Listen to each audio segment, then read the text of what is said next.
All right. Well, I'm hearing that we are ready for our Metroid Fusion race. So it's my pleasure to introduce you to MetalGlennSolid and MetroidMaster as they bring that to you. So take it away.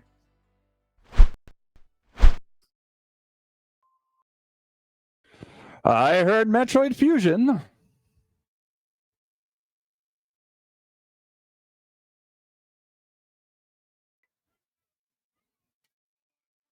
Hey. Hey, what's up, everybody? I am MetroidMaster, and with me for this fantastic race, I've also got...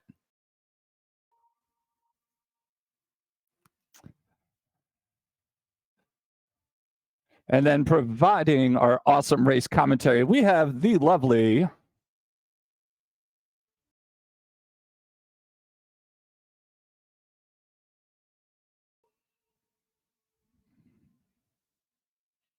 Oh, we fantastic. I'm ready to race some Metroid.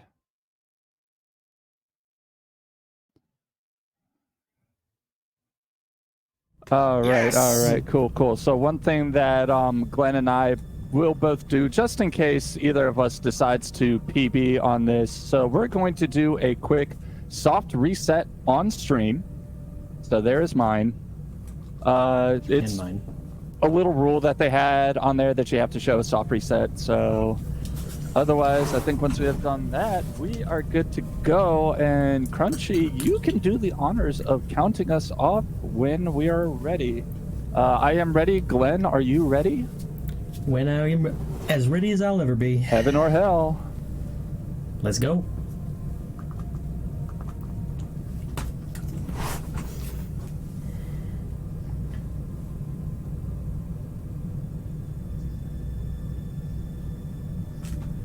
GLHF friend. Let's rock. Good luck. Have fun.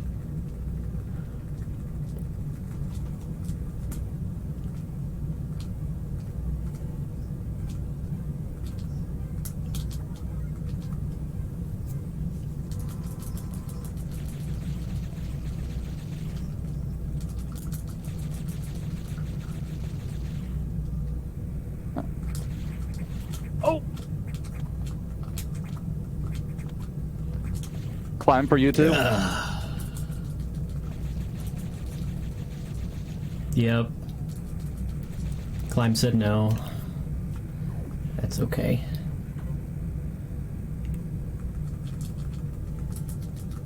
I think we lost Crunchy. So anyway. Crunchy. Yep. While we're waiting for Crunchy to come back, you might notice we're doing some little text where when we are jumping up platforms, we are firing as soon as we're within a certain height. This is called shot canceling. Basically, it stops our vertical momentum, and it also drops us down about a pixel. So if you're familiar with Super Metroid's ledge grabbing, it's very similar to that. Samus's running speed in the air is about half of that as when she is on the ground. So we want to be on the ground as much as possible. Welcome back. I've been told that people can hear me now. Hello. Awesome. I think he just got scared of having to go into the quarantine bay. I mean, to be fair, it's a little bit too real. But anyways, we are no longer in there. We are moving out and about in the Biologic Space Laboratory Station, and it sounds like MetroidMaster gave everyone the down low on some of the fun movement stuff like staying out of the air as much as possible and shot canceling to land sooner. Metroid Fusion is definitely a game that is more linear than you might be used to in a Metroid, but that's why little things like movement like that, where you can just save frames every time you do them, are so very important in this game. There are no colossal skips. There is no sequence breaking even.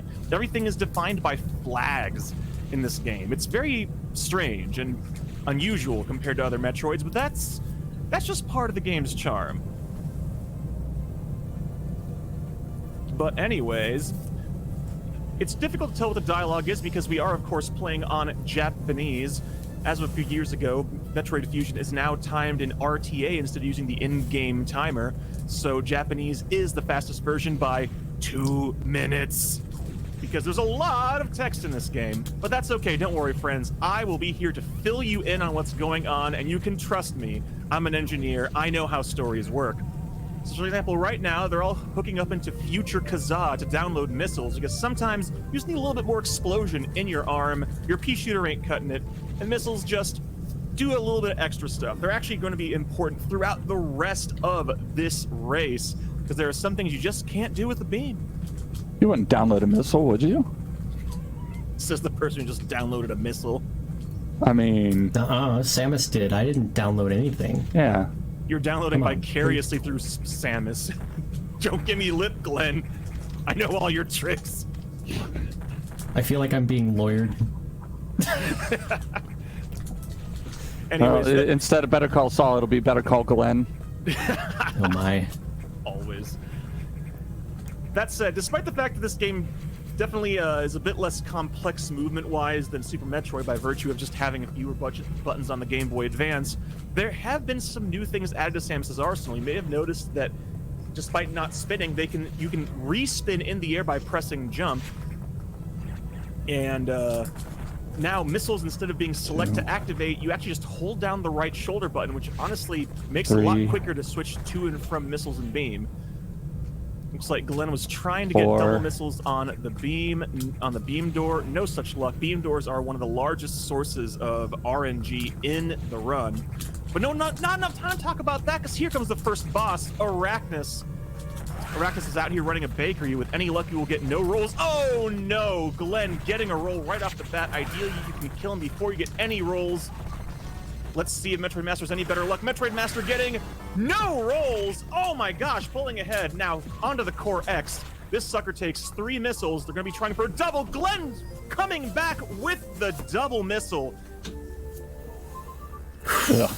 All right, so while we're getting this fanfare here, let me talk about double missiles real quick. You're going to be seeing these throughout the run. Those round Core X's have square hitboxes, so when they're flashing, they can't be hit, but since they have square hitboxes, if you fire 2 missiles straight up and it flies into them, you can hit them on the same frame and skip a cycle of invulnerability.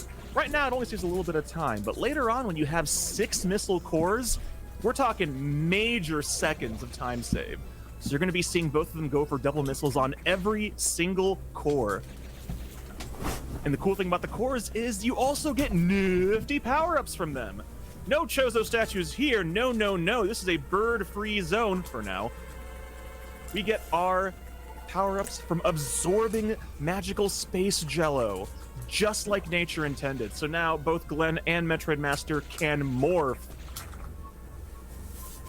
into a ball. Into a ball. Indeed. Yes. Thank you for clarifying. All right, now I'm going to take a slight diversion and pick up this missile tank on main deck because it's going to make the next sector a lot more consistent for me. Same. Yep, this is actually one of those things that can vary. If you actually ever watch the tool-assisted speedrun, it skips that missile and one other.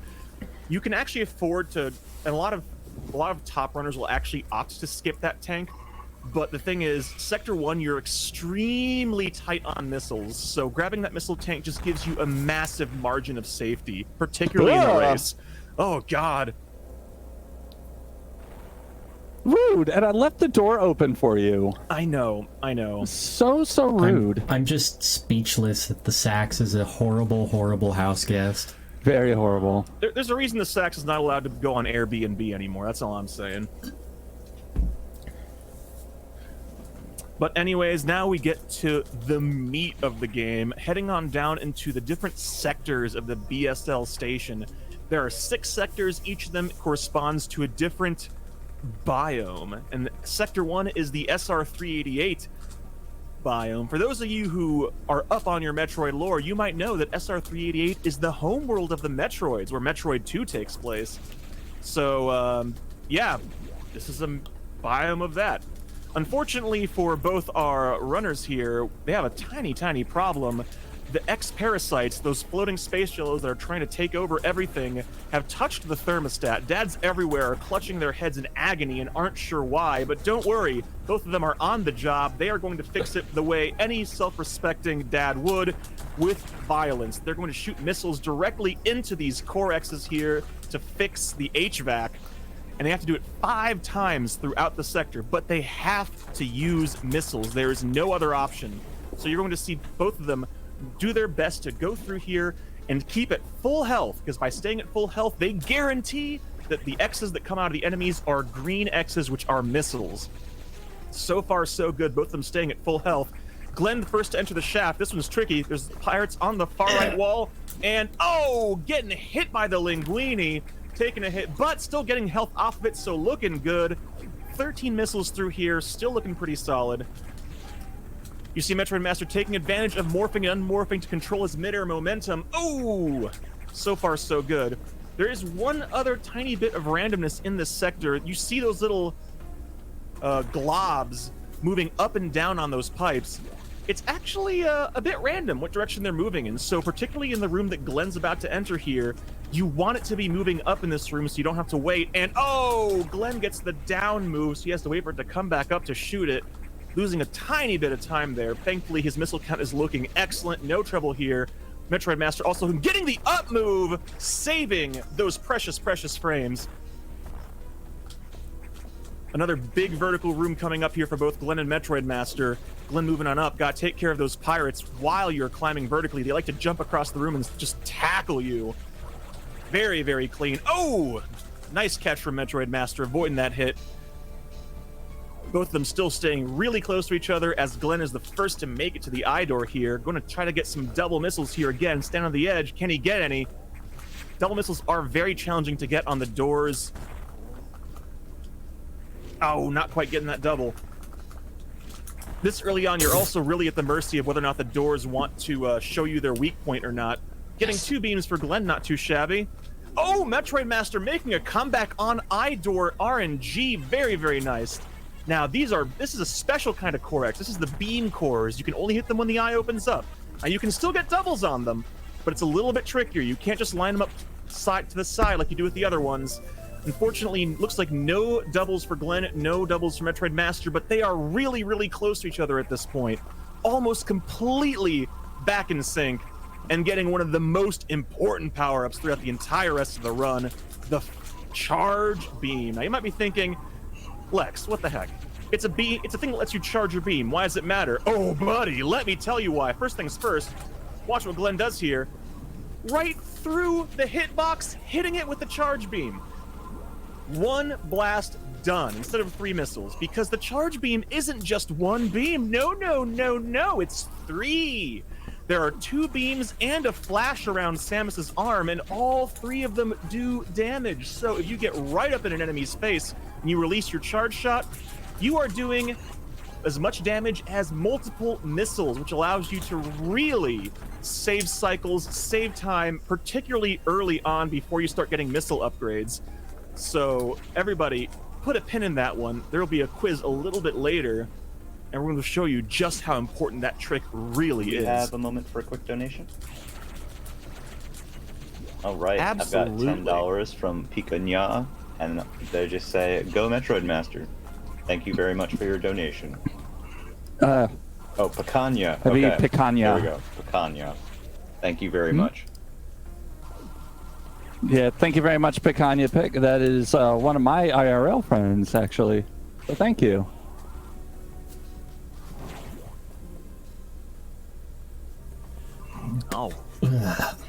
Marvelous. So with that, we are done with Sector 1. The time of missile austerity is over. Glenn, MetroidMaster, congratulations. The time has come for a tropical vacation. Well, that sounds kind of fun. Where are we going? You're going to Sector 2! Oh. It's tropical. I mean, I guess. You right. And now Samus is having a bit of a remember, just thinking about, remembering about bygone days and lore. Don't worry about it, it's fine. But yes, Sector 2. I thought we were here for the lore. I mean, I thought we were here for the race, but I mean, you do you, friend. You do you. You know. But welcome to TRO, the tropical sector. If Sector 1 is the watch out for your missile count, Sector 2 is watch out for your life. Because the enemies in this area want you dead. They want you super dead. There are these red crawly boys called Zoros. Zoros. And they really, really hurt. And they can't really attack you, but they like to stand where you need to be. So you're going to see MetroidMaster and Glenn both try to avoid them everywhere they go and only shoot them when they have to, because if you shoot them, they tend to reform in even less convenient places.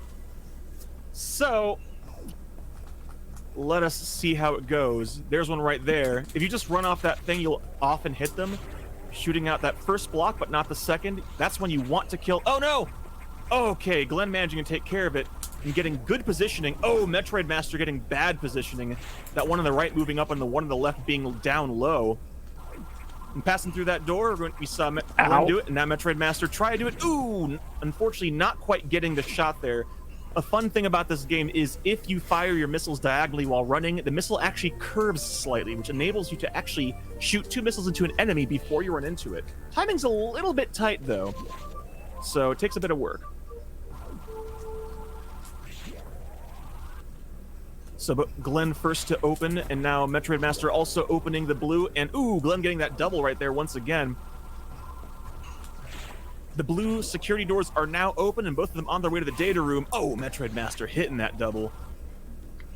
And you're also seeing, you saw Glenn do it right there, we're going to see MetroidMaster do it right here. When you pass through a doorway, if you are holding a charge, Samus will always come out the other end with a full charge. It is a free full charge.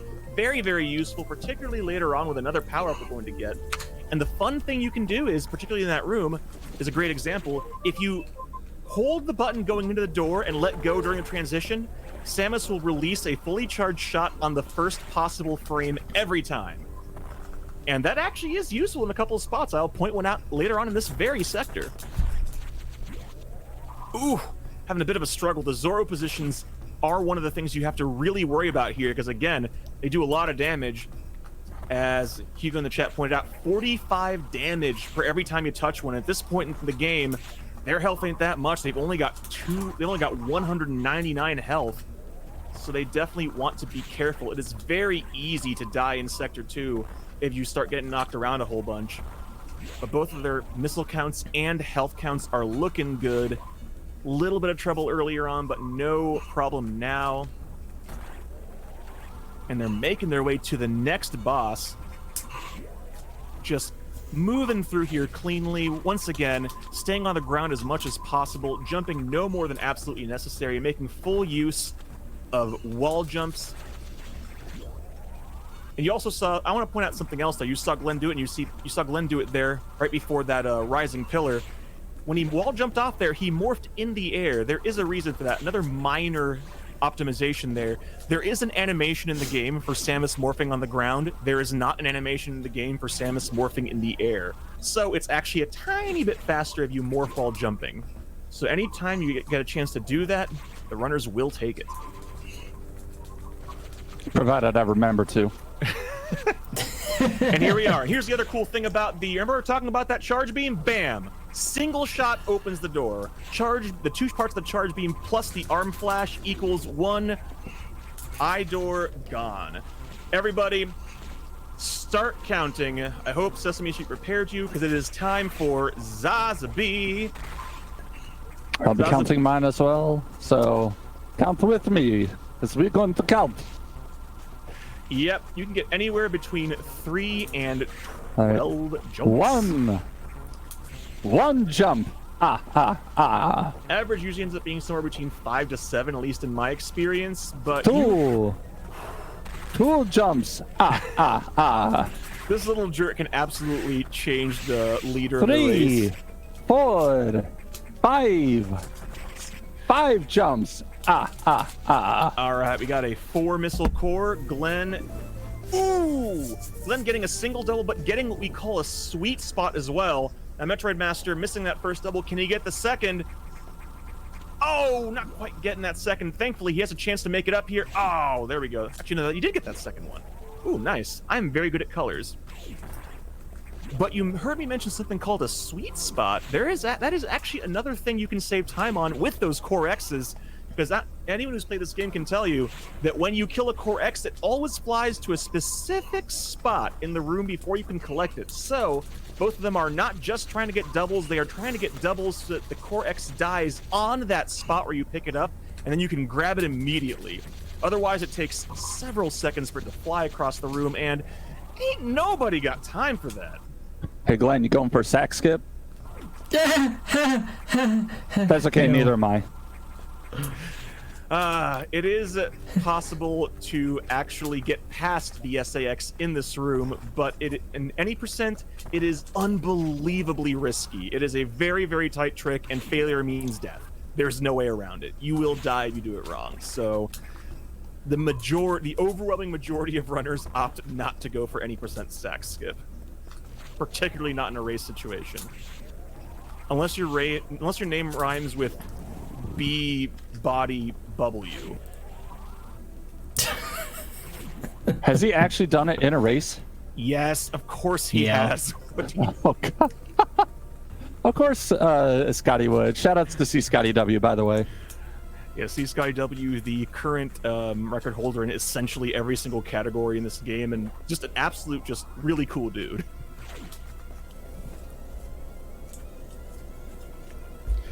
But you both survived Sector 2. I'm so proud. I hope you feel relaxed after that nice vacation you took in there. Yeah, time to go for I a could go swim. for a swim. Yeah. Ah, perfect. That's right. It is time for Sector 4. Sector 4 is Sector 4 is where things start getting interesting. At least that's, I think, where they start getting interesting. You've been seeing some cool movement tricks so far, but it starts to pick up here in Sector 4. You're going to be seeing a lot more tricks off of wall jumps, a lot more mid-air morphing, taking advantage of shooting in the air, and this is where if your movement isn't clean, you're going to start just bleeding time everywhere. But Glenn and MetroidMaster are both old hands at this game. I expect to see really nice movement from both of them. Don't let me down. I'll do my best. I believe in you. I make zero promises on the matter. Y'all need to have more faith in yourselves. Also, fun fact, it's the only sector where you move left off of the elevator to go into the sector. So you ever see a runner go the wrong direction off an elevator, they thought they were in Sector 4. Or they forgot they were in Sector 4. Yeah. Now, keep an eye on Glenn here. We're going to see a fun little trick. Someone in chat mentioned earlier, right there. You see Samus taking a shot without coming out of spin. That's called an R shot. You remember I said earlier that in this game you can hold down the right shoulder button to activate missiles? Well, if you have a charge and you press the R button to activate missiles, Samus will release whatever shot she's been charging without actually popping out of spin, which means that that's actually a really useful trick. Super You clean. don't lose your vertical momentum, and particularly later on when you have speed boost, you can actually maintain speed and open doors. It's actually a really cool trick. One of the fun little things that Game Boy Advance Metroids add to the mix. But there's just a whole lot of vertical movement going on here in Sector 4. A whole lot of avoiding the ouches. Yes, that is what they're actually called. And Glenn making it to the skeleton here. Oh dear. That was what supposed to happened be to our Ceres? boss. Wasn't that my target? Yeah. Yeah, So is it dead already? sure looks that way. Oh, well, Gosh. we'll just keep going. I sure hope your enemy is not something that is able to bring things back from the dead. Anyway, here's Ceres X. Oh. So Ceres is a boss that takes multiple missile hits, or alternatively, 2 charge shots directly to the dome. Glenn got a good first hit there, and thankfully, since Ceres' patterns are predictable to a point, when we see the first pattern, we can tell where the second pattern is going to be, and oh, dang it! Glenn, that might have been a flash-only hit, I do believe so. which is Yeah. not ideal, but you should be able to finish it off here. Oh, no! Woo! Yo, MetroidMaster getting a nice 2-cycle there. Now, this Yo, is was that a double, too? That was a No. double. This is a 5-missile core, so with 2 doubles and a single, you can pull this off. Can you do it? Yes! MetroidMaster with the double-double. And with that, pulling a few seconds ahead of Glenn, turning it around right there. Now, here for a fun one. I actually have to change how And I hold my now Game they Boy to do have- this. Oh no! Oh no! Oh, he didn't get the charge! Can Oh, Glenn bring no. it back? Yes! The low height shine spark.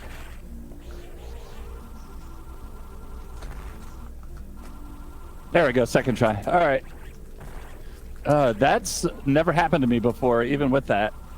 It's that could be a little bit of a tricky low height to get. You have to just kind of mash that jump button and hope for the best. But in any case, both our runners now have the speed booster. Speed booster back from Super Metroid. Better in some ways, worse in some others. Again, since there are fewer buttons, there's no longer a dedicated run button. You just gotta run until you start glowing. So on that regard, no short charge. Unfortunate.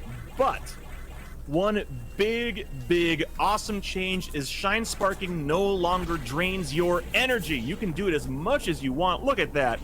Look at that. 274 stays at 274. And on top of that, it's a lot easier to Shine Spark in different directions. Glenn gonna go for a low height here. Oh, a little bit too high. If you unmoor, let's see if MetroidMaster can. Oh no! Unfortunately, if you're trying to Shine Spark through a 2-tile gap, Samus does float off the ground a tiny bit, so you need to actually try to activate it lower to the ground. Easier said than done. And another fun little thing here, you'll see enemies combine X's to form gold enemies. Put a pin in that one as well, friends. We'll be seeing it again later. But don't worry, it may seem like I didn't talk about everything with the speed booster, but there will be more chances. Don't even worry. Yeah, I goofed my shine stop. Hey, but one fun thing, now every time you talk to Adam here on the at the navigation rooms, they have a chance to save a little bit of time on every exit of a sector. Because if you Shine Spark horizontally into a slope, Samus will actually start running again. One of the big improvements on Shine Sparking in this game. And so slope, run, jump, press up to pull out of it just like that. Land on the elevator. Save you some frames every visit. You'll love to see it. All right.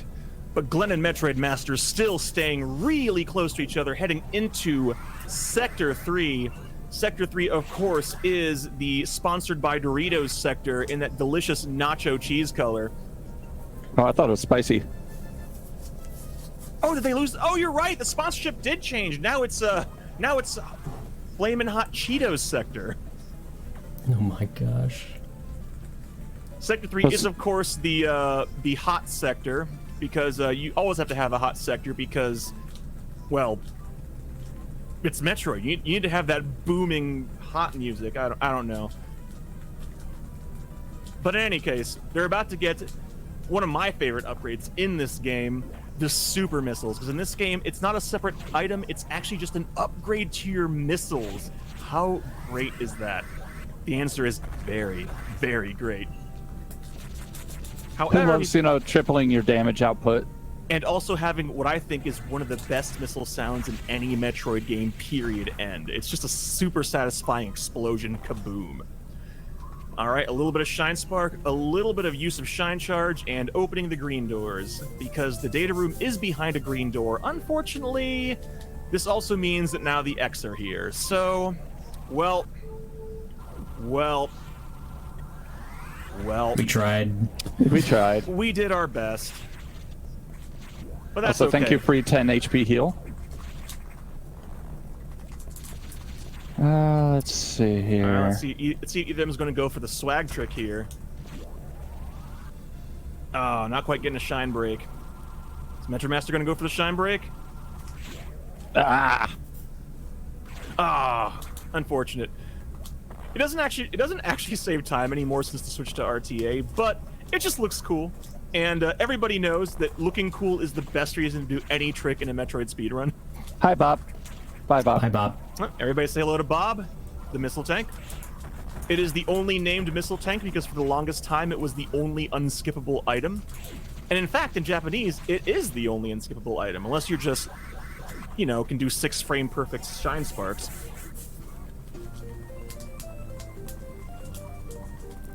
But here we are, super missiles. Whoa, is Glenn going to get data spark?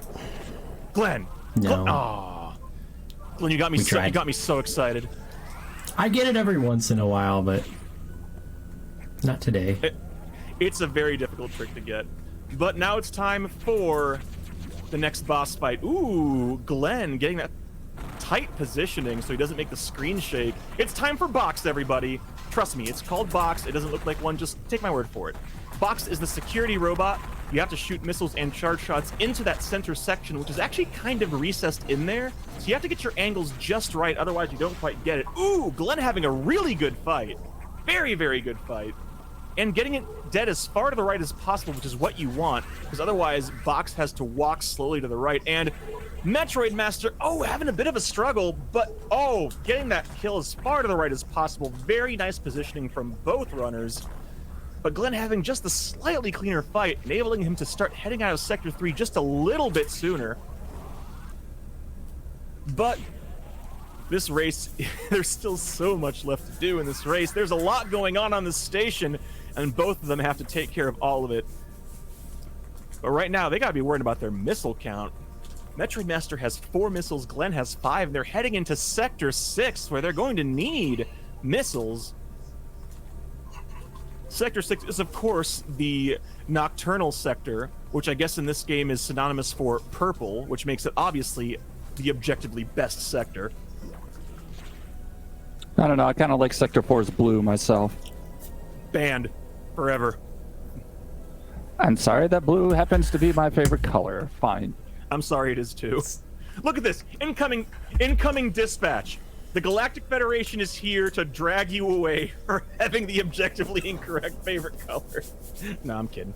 I'm kidding. If you like blue, I like you too, friend. It's all good. Considering that purple is also part blue.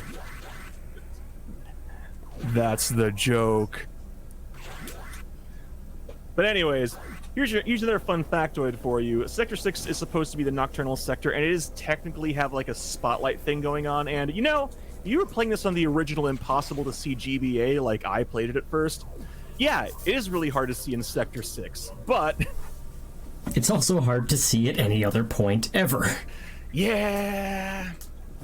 Yeah, no. But anyways, Sector 6 adds a new wrinkle. We now have blueberry flavored magical space jello, which is cold, because there's lore. It's called Metroid Fusion because Samus is now fused with Metroid DNA, which means she has the same weakness as Metroids. She's weak to cold. So the X's know this because the Metroids were the X's natural predators. So these blue X's will actually try to fly into you and be caught, because instead of healing from them, they will damage you. So Glenn and MetroidMaster have to shoot them to freeze them in place, otherwise they will fly into Samus and do serious damage. Thankfully, the route to the next boss doesn't have that many of them along the way, so that's a good piece of advice if you're playing this casually. If you encounter a whole lot of blue X's, you're going the wrong way. Just like that, just shoot him and freeze him, break through the wall, shine spark into the slope. Glenn's shown us some nice clean movement there. And this is the free E-tank. If you drop a bomb there before you pick up that E-tank, the bomb explodes during the freeze frame. That was close. That was close. All right, so hang on a second. There's a wall here. Glenn, did you take a wrong turn? Oh no. I might have. I might be dead. This is probably a good time to mention a fun thing that the Sax does, which is actually kind of another neat little touch. So remember how I said that Metroids are weak to cold, right? Well, you might remember in other Metroid games, you freeze Metroids with the Ice Beam and then shoot them with missiles. Well, if the Sax actually gets a chance to take a shot at you, it will try to freeze you and then hit you with a super missile. It actually uses the strat against you, which I always thought was a really cool touch. And speaking of cool touches, Glenn gave that Sax the cool touch, and MetroidMaster doing the same, because if you wait for it to leave, it takes forever. So we're just going to poke the bear with a stick and then run under it while it jumps over us. It's a lot faster, and that trick is very, very safe. So don't worry, friends. Hey, what are you doing? Oh, hang on. That's not for you. Get back here. Hey, you. Get back here. Hey, oh, no. That's mine. That's mine, sir. That is mine. You wouldn't download an ugly suit, would you? That thing just did. It sure did. Now it's the Giant Core X, which takes quite a few missiles or 4 charge shots directly to the bonds. Perfect execution from Glenn. 4 shots. MetroidMaster having a little bit of trouble getting right inside its hitbox, but getting it to that core. And ooh, Glenn finishing off with a double. Here's the thing now, though, friends. Now that both of them have super missiles, something has changed. Super missiles travel faster and fire slower, so you have to actually use different positioning to get doubles. That's right. A wrinkle in the speedrun. Every missile upgrade you get requires different, more challenging timing to get doubles on the cores. And everybody, if you have color sensitivity, I'm so sorry. The various suit in this game is not what I would call fit for aesthetic. Vision. Yeah. Yeah. It is not aesthetic. Fit for vision. It is not fit for vision, no. Hey, chat, real quick. What's the opposite of good aesthetics and not bad aesthetics? What's the word for it? See what I'm saying? It's aesthetic, which is That's fantastic. that is I love that it. is accurate. That is extremely accurate. Thank you so much. Oh, MetroidMaster unfortunately getting the bad positioning on that. Oh, Ouch. come on! Escaping Sector 6 is actually one of the most challenging parts around for this mid part of the run here, because the puffers, if you shoot them, like double the size of their hitboxes, and the ouches like to get in your way, particularly that one MetroidMaster had to deal with there. So all you really want to do is just hope they are where you want them to be, and then just try to avoid them. But if not, you just gotta roll with it, do the best you can. Because at this point in time, even with the various suits, that is one definite downside to this game being as linear as it is. Yeah, you take less damage, but the game also ramps up the damage to compensate. So earlier areas, you're fine. But the areas as you go, you're still in danger at all times. Particularly in any percent where they're not going to be getting probably more than 4 or 5 E-tanks, depending on how comfortable they're feeling. I don't know. Are we feeling nightmare safety, Glenn? I'm debating it. Same. I don't know. Gentleman's agreement? To get it or not get it? To get it. I make no promises. All right, then we will stay I off of might that. just be like, oh, right. All right, we're trying to PB in a marathon. Why not? Or you might just try to do this the quick way and fall through the floor. Also possible. That's what I was getting at. Yeah. All right, then. Hey, look, there's 2 blue sectors. No, this one's light blue. But it's still blue. Well, one is cool blue and the other one's glacier cherry. Yo, I can't take you anywhere. Now I want an icy. Hooray! That's a good thing you don't have to. Everybody, We're in the comfort of our welcome own to homes. the ice cold sector. This is where things get very chilly. Thankfully, with the various suits, Samus no longer has to worry about hot or cold, and as the computer points out, the sacks can no longer freeze Samus, although running into the sacks will probably still result in death. It still hurts a lot. Gonna try for a silly bonk here. Let's see if it works. Okay, not the way I intended it, but it kind of worked. Honestly, You saw what I tried to go for, yeah, and it just didn't work. Honestly, that's not a bad way of doing it, because Good. if you're going to bonk, one of the biggest downside of the Shine Spark is the wind-up and bonk animations take a while. So if you're going to do a Shine Spark, it's best to get knocked out of the bonk animation like you did there. So that's actually pretty good. I would have no complaints about that, honestly. I mean, I was originally trying to also get the missile and then the ledge Okay, grab, well- and it just did not happen. That's more than enough distance. Is this enough But distance? you gotta watch out for that enemy, though. Ooh, nice. Okay, Yeah, the big good. room that MetroidMaster's going through right now, the big thing is watching out for the waivers. They like to get in your way, particularly that one that was in the floor ramp, so you want to be holding charge as much as possible and taking full advantage of those super missiles. Because right now they're on their way down to open the yellow doors, because the data room is blocked by yellow. Ooh. Nice and clean. Yellow. This is one of my favorite rooms of vertical movement right here that Glenn is going through right now.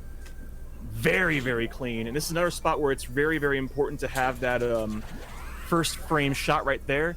If you don't release that diagonal shot on the first frame, Samus will bonk on that gate. So being able to release during the transition is super duper important there. Oh.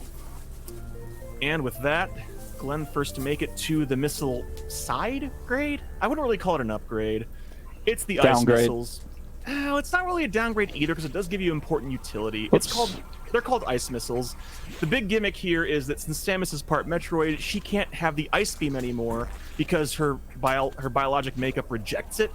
So in order to be able to freeze things, Samus needs to get ice missiles, which on the plus side does technically increase the damage of missiles, but on the downside, you can no longer single shot kill enemies. It always takes 2 missiles.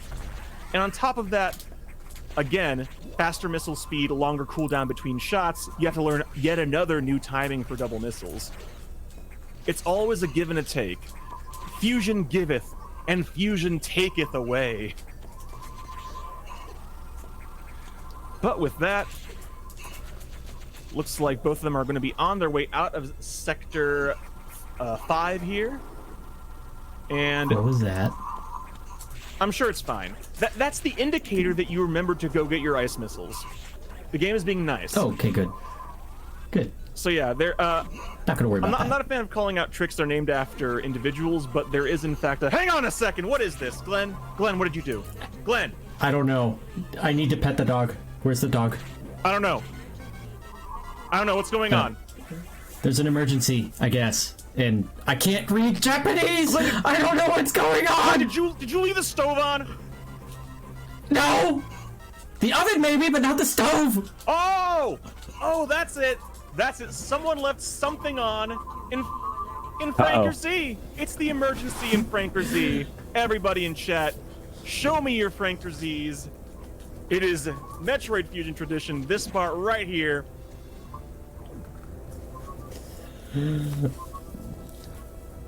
I like the red filter. Right on. So this is the timed tutorial essentially. You have ice missiles in the game. It's like, hey, wouldn't it be cool if you had to use them to not explode? And so here we are. You need to get to the bottom of Sector 3 because someone did a real bad and we have to go fix it. They really messed with the thermostat. Yeah, they definitely messed with it. So they both got to get down to the bottom of Sector 3 and make use of enemies as platforms. Thankfully, stretchies make excellent platforms once frozen. Also, do you think 6 minutes is enough time? Ooh, it's going to be a bit close. Thankfully, both of them having access to ice missiles now, as well as R shots, allowing them to continue to take a lot of shots and do stuff while moving, not having to stop and take aim. Love to see it. You can see some cool stuff from Glenn here in this next room. Ooh! Alternate strat than the one I'm used to seeing. Freezing the stretchy, going past it. Frozen enemies also have some weird physics to them. If you jump against them, the game pretty much just sticks you to the top. It's basically giving you a free shot cancel landing, so it's pretty thoughtful of the game. Oh, heck. All right. Oh no! Glenn accidentally killing the hopper, the side hopper, having to go the long way around, like he's Ewan McGregor. He's fucking Obi-Wan Kenobi. Oh my gosh! Zero beam eye door just in time for the boss here. So this is a 4 missile boss. If he can get double doubles, he can do it in 2 cycles. Oh no! Missing the second double. Getting a single double and what looks to be a low 420 emergency time. The ideal is a 430 something, but honestly, in any race, getting anything above a 420, we take those. We take those and we hold them in both hands like the W that it is. All right, MetroidMaster, going for it here. Not getting that second double. It's probably gonna be a 423. Very nice from MetroidMaster. Both of them having really solid emergencies. 425, sir.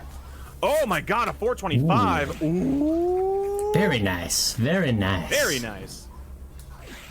Now comes the fun part, getting out, because everything still hurts. I just have 3 shots now. Yep, getting the wide beam. Spazer is out, wide is in. God, it just reminds me of Y'all remember? I'm going to completely date myself here. Y'all remember those old Pontiac ads where they had like the Pontiac Bonneville like wide, and they're like wide is in. It's like, oh boy, you take up more of the lane like a dingus. I don't remember that. Fun fact: me and my best friend, we used to call this like the vacuum cleaner beam because if you just shoot it at an angle, it's almost like a vacuum cleaner, sort of. I don't know. It was weird. We were kids. We were all kids once. It's okay. Yeah. Some might argue I'm still a kid. Works for me. It's all good. We don't judge here. All right, but ice missiles do make climbing fun. This is actually another one of my favorite vertical climbs because you can freeze the stretchies and take advantage of just chaining wall jumps together to get up this vertical shaft very, very quickly, and it's so satisfying to pull off. That's the thing about this game. Movement in this game is so very satisfying when you get it smooth.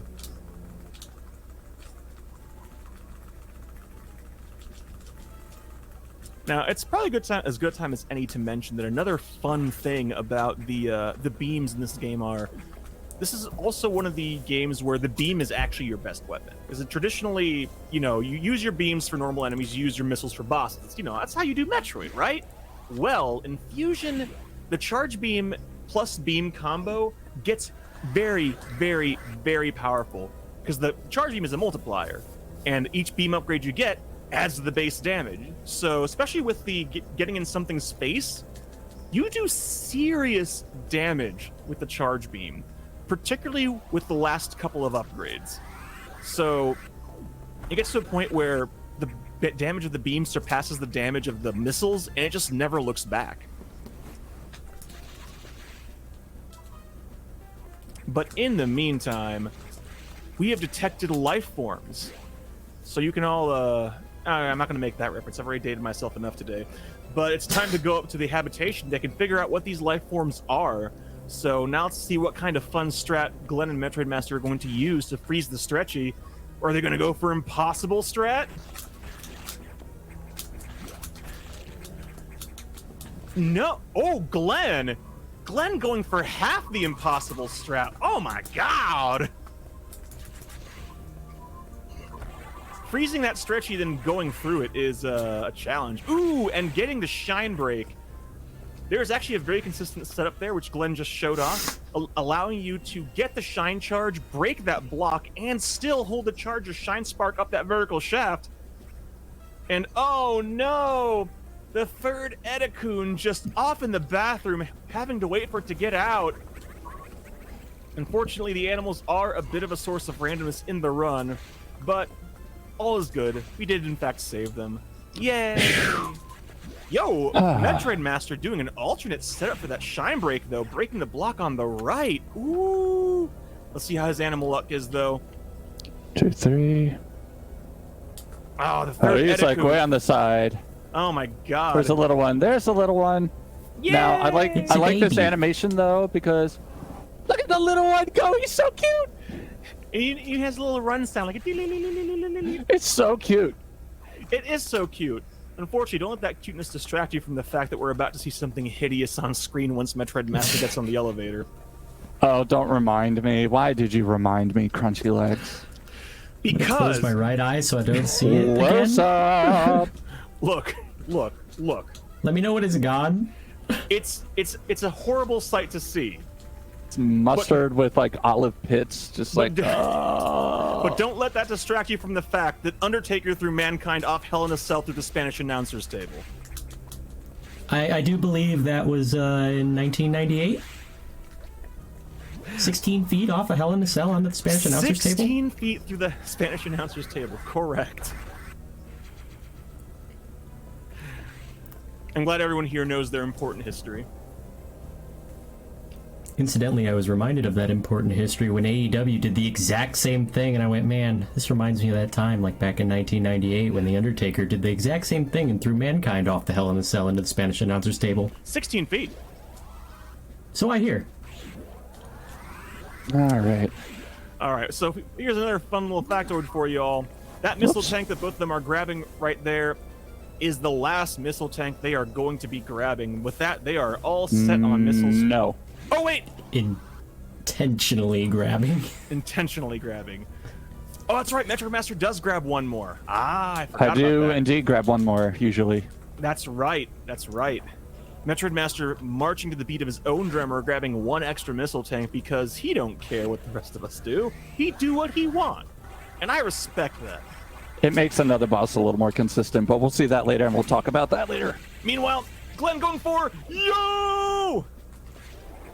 Getting himself the not super long shine spark, but getting himself that cool shine spark. That's actually a pretty tricky one to get. You have very, very little time to get through the door and jump before you run out of charge, but he gets it. And that's something else I love about the love about that shine spark is that if you bonk into a wall with a shine spark, you can just get a free wall jump. Oh gosh, unfortunate MetroidMaster, unfortunate. But thankfully, that is not a very costly one to miss. I don't even think it saves more than like a fraction of a second. Yeah, it's throwing me off though, because usually I hit it. Excuse me, sir. I'm trying to get somewhere. Excuse me, See if I sir. can get. Excuse me, sir. Sir. Sir. Game. Oh, sounds like Glenn's got the loudest power up of all. It is indeed a loud power up. Yep. Audio Surprisingly, balancing. though, not Audio much time balancing lost. could use a little bit of work in Fusion, but that's okay. We love this game anyway. Power bombs are hilariously loud in this game. They are the second loudest sound in the universe, I'm pretty sure. Now time to jump up through this room again. I still love the vertical climb in this room. It is so satisfying to pull off cleanly. Oh no, certainly not the loudest thing. The second loudest thing. What's the loudest thing? Don't worry, you'll see. We'll figure it out. You'll know. You'll know when we get there, friends. You will know when we get there.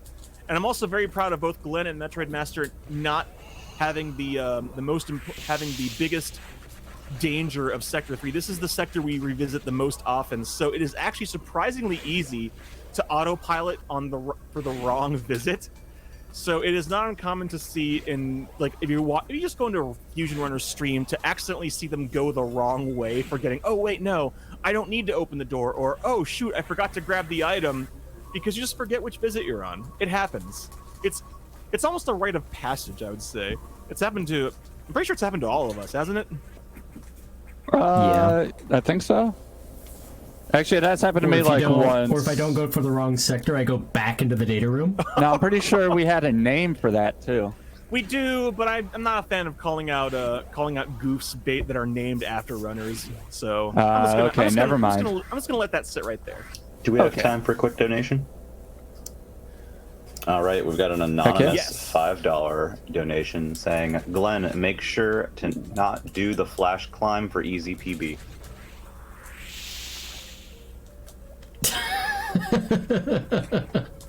Whoops. It's too late. Well, Glenn, I guess you're just gonna have to get the hard PB. Look what you've done. Oh no! Nope. Oh no! I did not win the lottery. Oh no! Oh well. That horizontal shaft there is actually another pretty dangerous spot. And this is the missile tank you were referencing earlier. Ideally, you can kill all the enemies on the all the Zoros on the ground and not get a shine charge to break through those blocks. But if not, then you're grabbing that missile tank. You just are.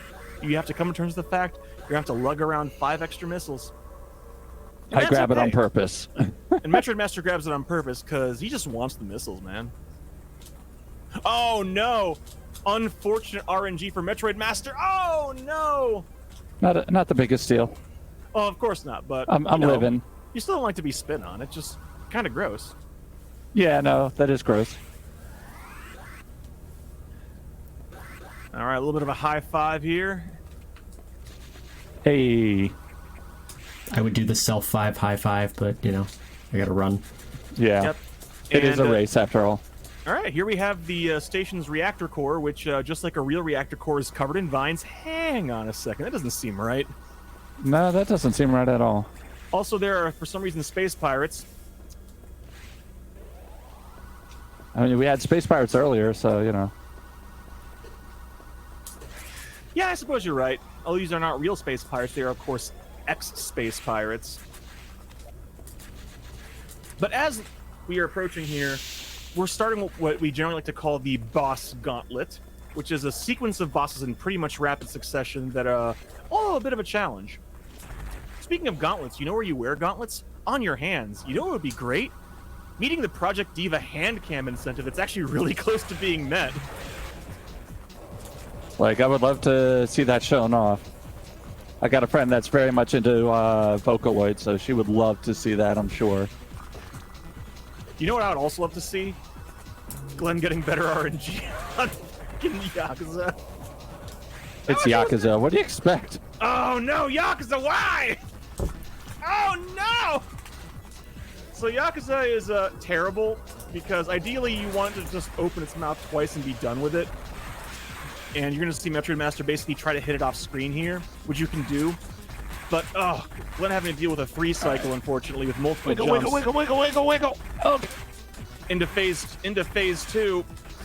Almost done. Oh no, MetroidMaster also is having to deal with extra cycles. You don't want to come down. You want to just open its mouth just like that. Can they get the 2 cycle? Oh no, MetroidMaster having to deal with a 3rd cycle while Glenn into the core. See if you can get some doubles. Unfortunately, ice missile doubles are more challenging.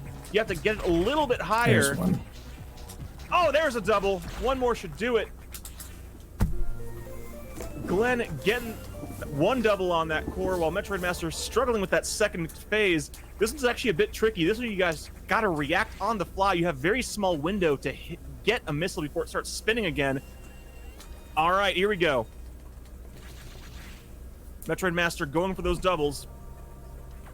Again, ice missile double's not easy. There was a double right there. Can you get 1 more and clinch it? Oh, 1 more missile to finish it. Get yourself a sweet spot. Getting a single axis sweet spot. Better than no sweet spot. Not quite as good as a full sweet spot, but we take those. We take those. We take these half W's. That's a V? Yeah, we take V's. Yeah, it's a V. we Depending how take you rate it, V. it might be a U. All right, but our reward for this is the worst space jump of any 2D Metroid. Fight me. Oh! Oh, God. Glenn! Glenn! Glenn! Glenn! Glenn, don't scare me. So this is the mandatory sax chase. Oh my God, Glenn accidentally landing on the sax. Touching the sax is one of the, I think might actually be the most damaging thing in this entire game. Look at how much damage it did. Glenn in beeping strats, making it out. Looking calm, cool, and collected because I'm apparently just clenching hard enough for all of us combined here. Whew. Glenn, please. You shortened my life. I'm pretty sure I just watched hairs fall out of my head in real time there. Yo, Metroidmaster with the acrobatic strats. Ooh, that was slick. I'd never seen that. I like it. I like it. I try. And Glenn playing real smart. I like this move, opting to take a safety save here because he's also dealing with key hunters, these flappy bug boys. If they come at you with the stinger, that sucker does 100 big points of damage. But now it's time for what some would say is the easiest boss, but you still got to do some counting. That's right, mathematics is involved, so that may or may not make it the easiest boss, depending on how good you are at math. This is, of course, Notori. Just kind of sits there, throws spores at you, then starts shooting beams at you. The big catch is you want to try to My luck was going to run out. use only enough missiles that you have left over for the core. Unfortunately, Glenn having a little bit of a struggle here with his missile count because this is a beam core, so you want to try to get down to the ground, space jump up to the top of the screen, and then shoot down for the double, but it's not easy to do. The sweet spot is right there near to the left of the pillar. Having a bit of trouble. Glenn had a little bit of trouble there with that fight, but he manages to pull it out.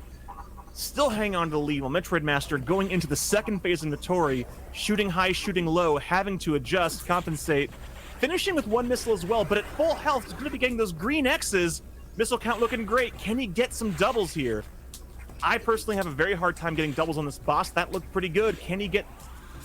Okay, looks like 1 more should do the job here. Sweet spot. Oh, I thought there was a double in there. My mistake. I am excellent at counting.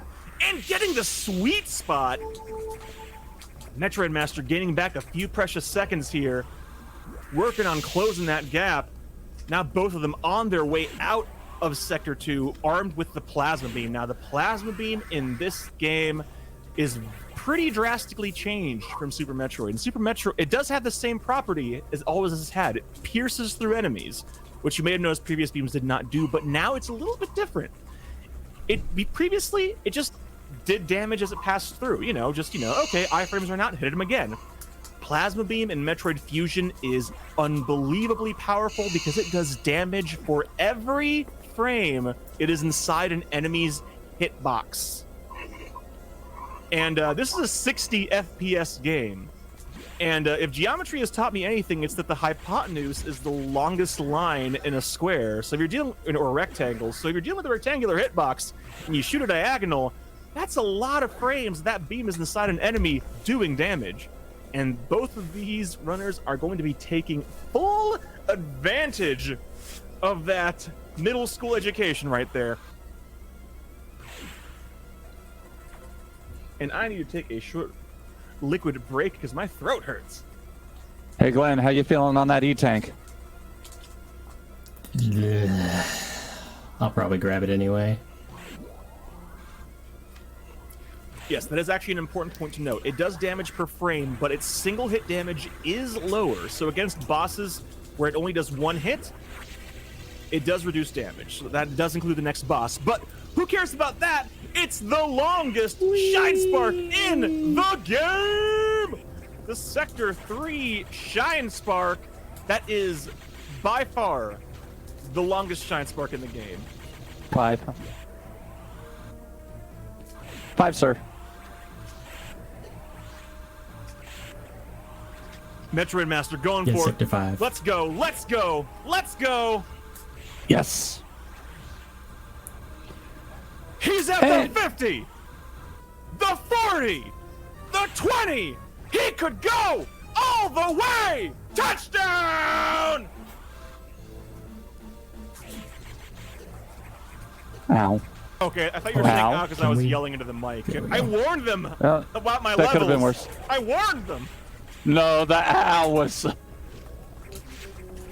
No, the ow was what I bumped into on the way down that I didn't really have a whole lot of control The stuff over. in this sector does unbelievable amounts of damage. This is the point where the damage really starts getting out of control again. The fish lived, and yet I did not get hit.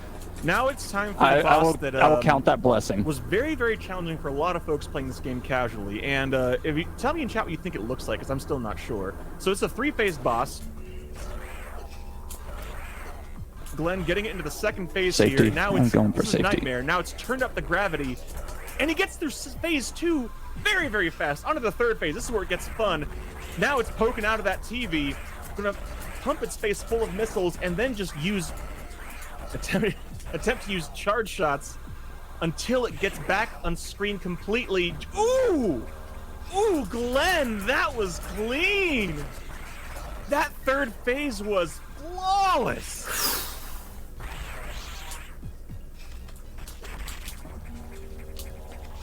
MetroidMaster also taking Nightmare into phase 3, while Glenn trying to get some more of those ice doubles.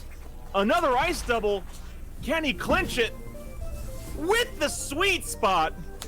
Glenn showing us a little bit of a rough time in phase 1, but then just completely nailing the rest of the Nightmare fight. Oh, unfortunately, MetroidMaster having a struggle with the positioning. This is the big problem with Nightmare. If you get him out of sorts, it's real hard to do massive damage to its face once you're in phase 3, but finishing it off, he can gain some time back here with doubles. A first double to start out, wonderful. This is, of course, a 6 doubles. We get the triple. The triple double Let's from go. MetroidMaster. Wow. Fantastic. That is a 6 missile core. Triple doubles is perfection. You love to see it.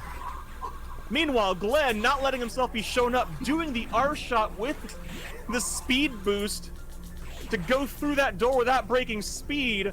All the style, none of the calories. That is the gameplay you're getting here today. Why would there be calories in a speed run? Don't ask me. I'm not a nutritionist. I'm just having a wonderful time. But this is Underwater Sector 4. Simultaneously the most relaxing music and some of the most stressful gameplay because everything hurts a lot. even with the gravity suit, which honestly, I love the way the fusion gravity suit looks. The purple with grape the suit. teal accents. Perfect. Very nice. Chef's kisses. Chef's kiss. But I guess they had to make up for that horrible Varia suit somehow. Yep, they sure did. I think they did a great job. Oh, the big fish though. The big fish really hurt. Even with fusion suit, even with gravity suit, doing well over 50 damage on contact. But Glenn, the first to open the red doors, MetroidMaster not far behind, opening the final set of locked doors now, and on their way to get the last data room power up here. Ooh, those sea pirates though, just no fun whatsoever. And here's another fun factoid for you. These little dudes that look kind of like Dragon from SM, they're called Evers, spelled E-V-I-R. I'm not sure what the significance of that name is either, but that's what they're called. I read it in the Super Metroid manual. So, but anyways, I hope you like Shine Sparks, because Glenn's about to try and show us another cool Shine Spark trick while dodging these orange croissants. God, I could go for a croissant right now, though. Where's my roll? Oh, you butt. I want my roll. Where is it? Fine, whatever. Oh, well, we'll gonna have do to go this the silly way. Intended strats. Ugh. Yeah, it's actually possible. MetroidMaster about to try it here. Can he get this tight shine charge into the Shine Spark? Let's see. Woohoo! Did you get it?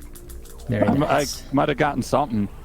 He just went for the jump. He didn't even Shine Spark. Like, dang, he's like, you know, I could Shine Spark. Nah, gonna do it my own way. Fine.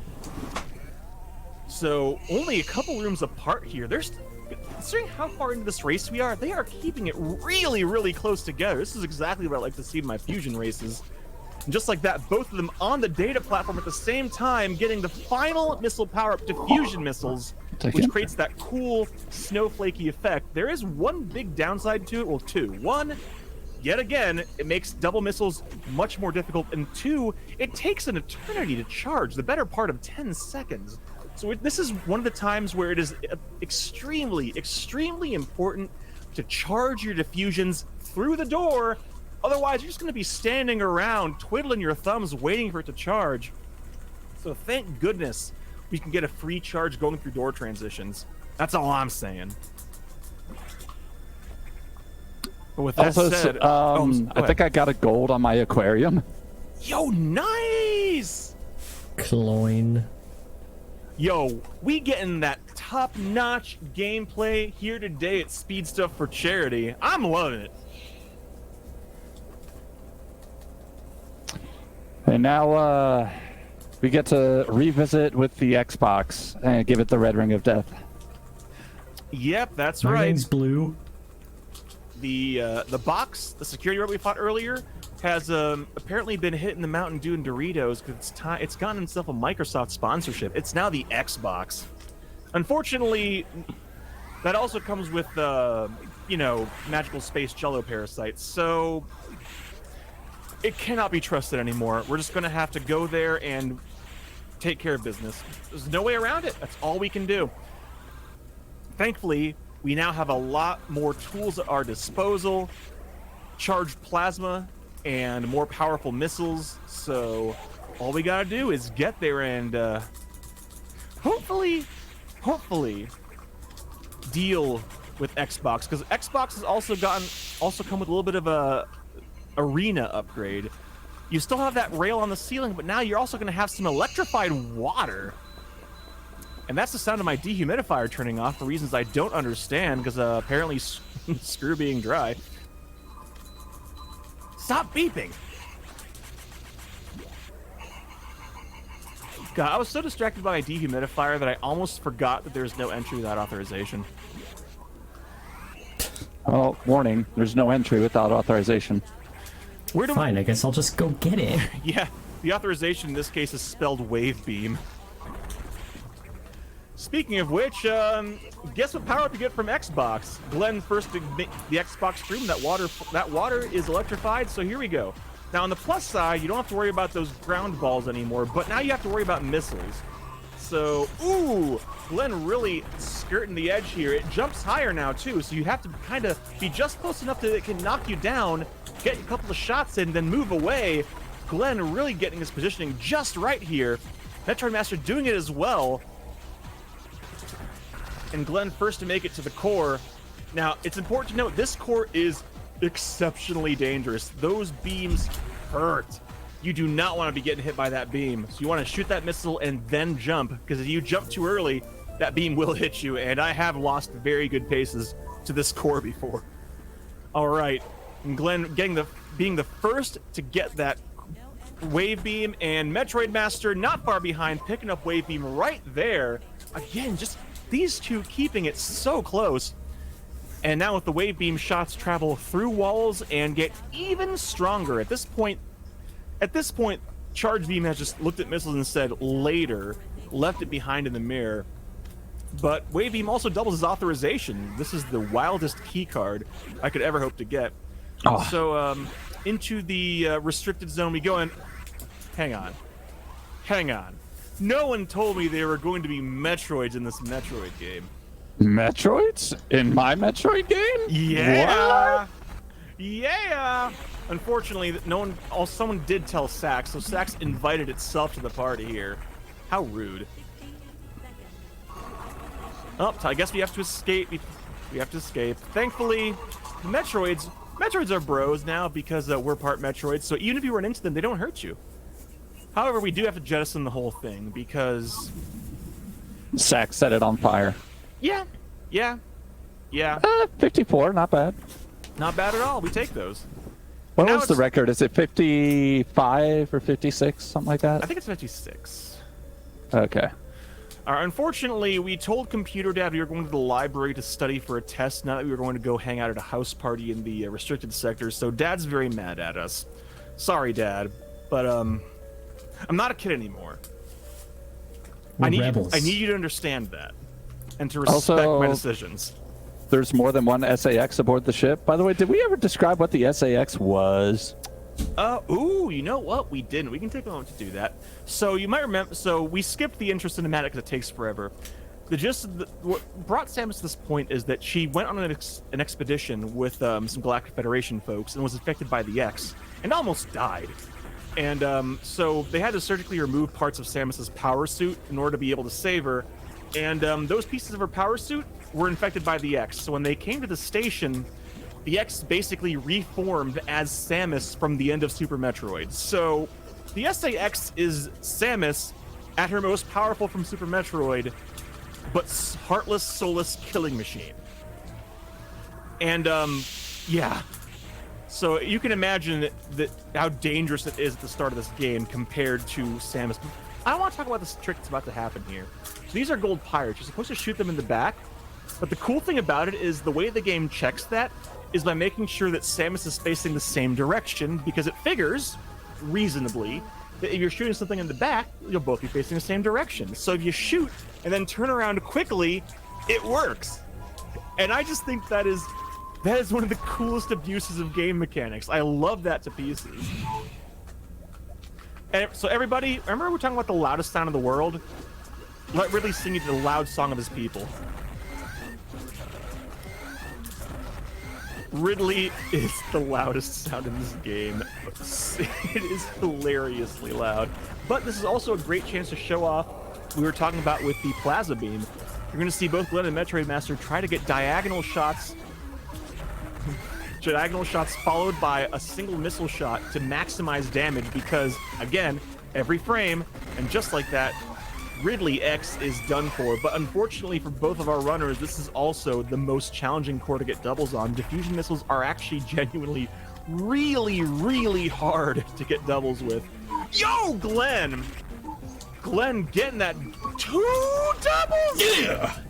My God, Glenn. You're becoming a monster. Is that the double?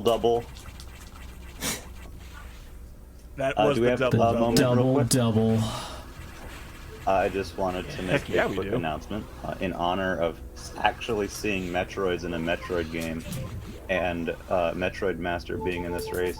We've now opened up the character bid war character bid war for MetroidMaster's Windjammers arcade mode run.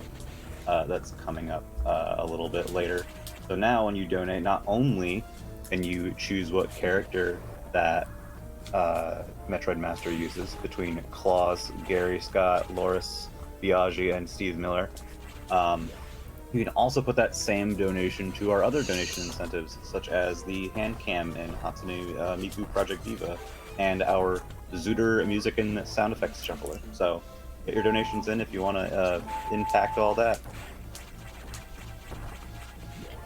I really want to see some show off some Steve Miller action, because Steve Miller is my main, but I will leave it up to the chat to decide who I play as in Windjammers. You are in for a fun time.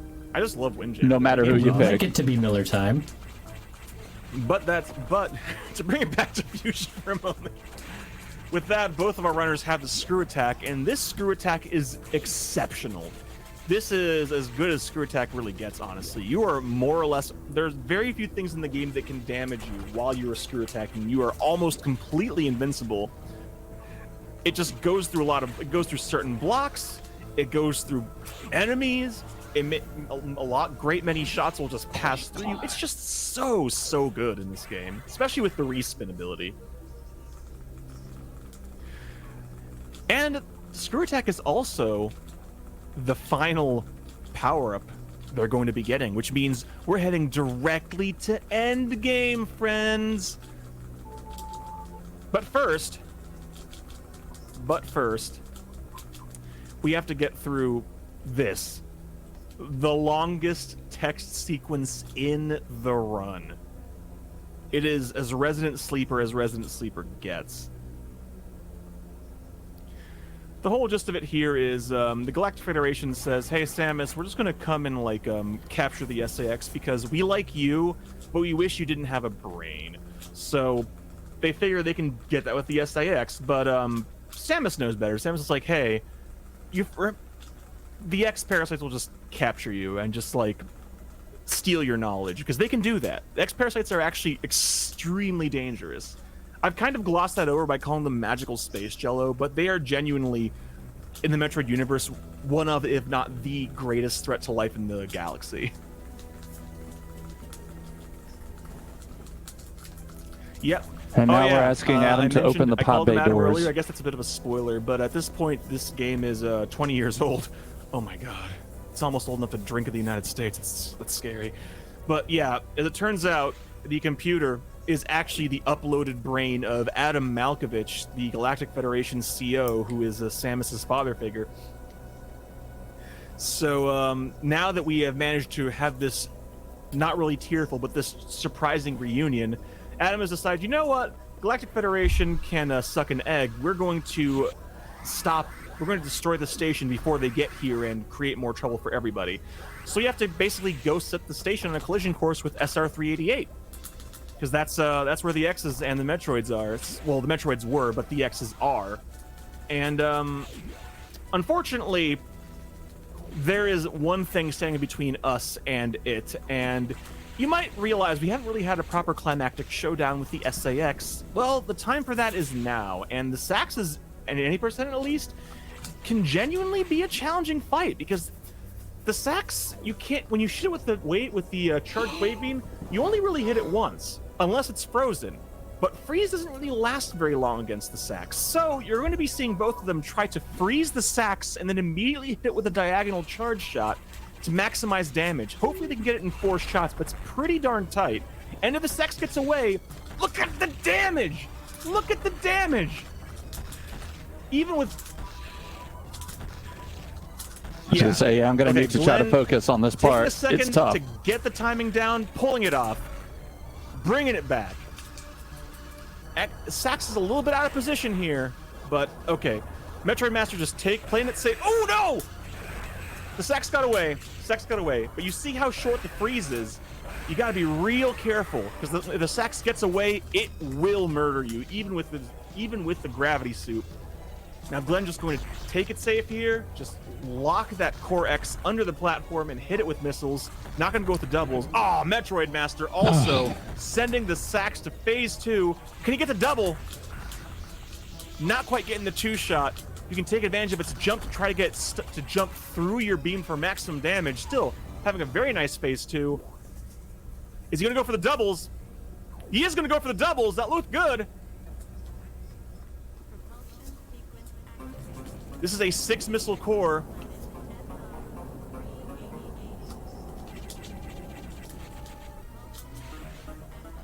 Oh, unfortunately, looks like MetroidMaster not quite getting doubles. Again, it is very, very difficult to do with the diffusions.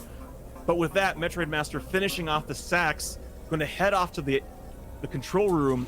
But Glenn is already on his way out.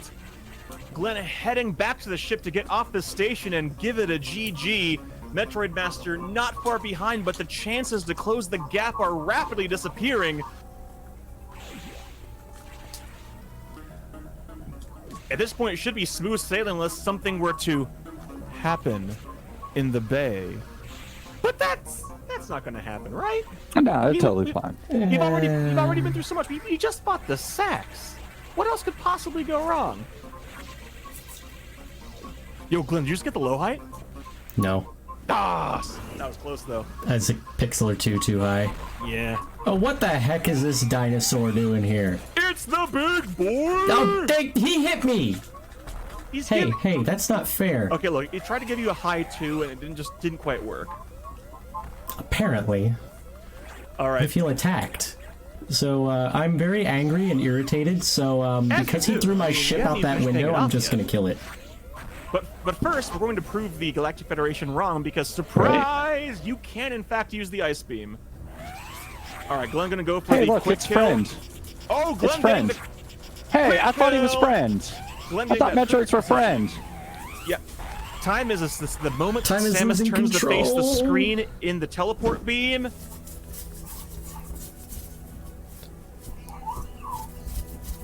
Which is time.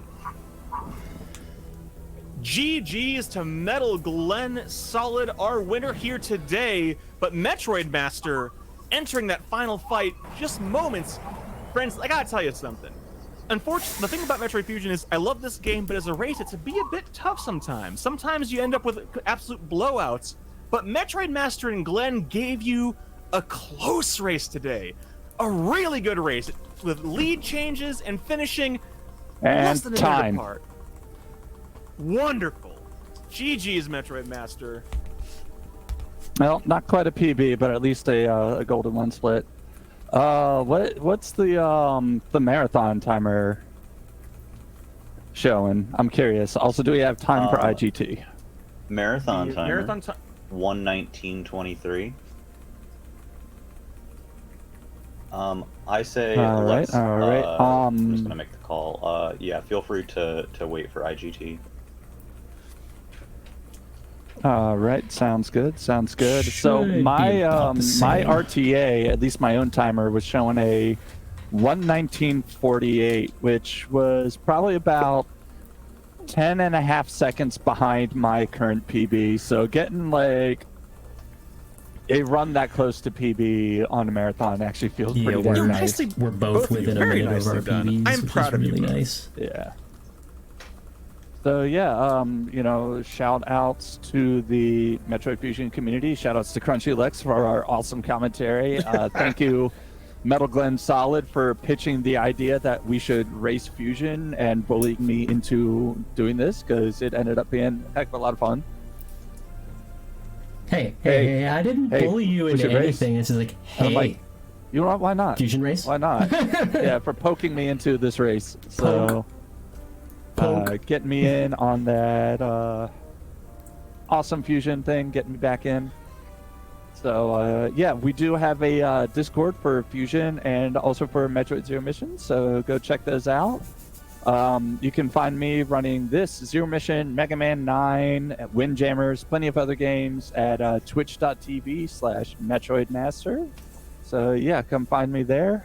We've also been doing a lot of Ocarina of Time fun stuff, too. I think I saw you doing hide and seek Yes, the other day. Yes, we have been playing hide and seek in OOT Randomizer, and it has been quite fun. That sounds like a really good time, not gonna lie. Yep. Oh, and as Ness_said, hopefully Quake. Yeah, we've been playing some Quake Yo, Remastered. Quake is a Speaking of fun which, game. shameless plug on Quake Remastered. It gives you the entire base game, all the expansions, some new expansions, and they've been updating it with some new modes, and it's all for $10. It's local and online compatible and cross-platform play. So definitely check out Quake Remastered.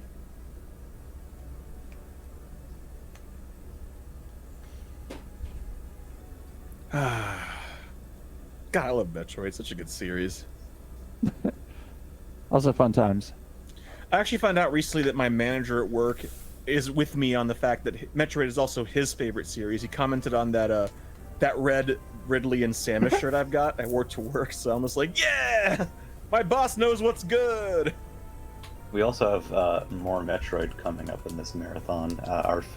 Our finale is going to be a bid war for a Metroid randomizer between Metroid Prime 2 Echoes for the Nintendo GameCube and Metroid Dread. So, yeah, that's going to be no matter which game, you're in for a sick run. Bash Prime is a fantastic runner of both games. yeah. It's Bash Prime. It's I bad. heard he's, It's Bash. So I heard definitely. he holds the world think record so. in That's what I hear. everything. I heard that. I heard Yep. that. I once- heard the words of O'Lear, last guardian of the Sanctuary Fortress. All right, Glenn, what was your IGT? I got a 51. I got a 50. Ooh. that. Yo, nice, dude. The spicy 50. And that's why I didn't like the IGT for Metroid Fusion, because a few seconds is a minute. Ask me how Yes. many PBs I got before I got a 49. So, yeah, no. Thank you all very much for having us on the run. Thank you to Speed Stuff for Charity for having us. You know, it was a lot of fun. Thank you, Glenn, for the awesome race. Thank you, Crunchy, for the awesome commentary. Yeah, Having me dying in I will be commentary. seeing I y'all got you, homies. early tomorrow morning with some Windjammers. So until then, I will see you all next mission. Get on that bid war. Have a good one, folks. Bye.